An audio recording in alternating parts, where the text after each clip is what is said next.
And here's some samples of papaya trees growing here. And it's in the month of January.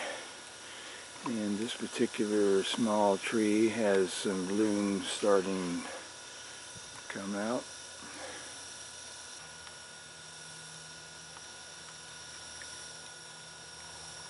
And here's another papaya tree in the early part of January with some of the blooms starting to come out.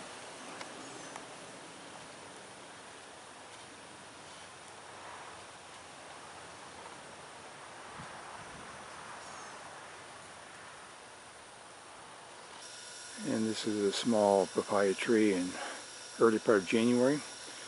And just a few blooms are coming out here. And they're about an inch wide. And this is a pretty mature papaya tree with the fruit already growing. And you can see the yellowish one there is ready to pick and eat. The other ones have a week or so probably to go. This is a smaller tree and the fruit's not quite ready to pick yet. And this tree is probably about 20 feet high.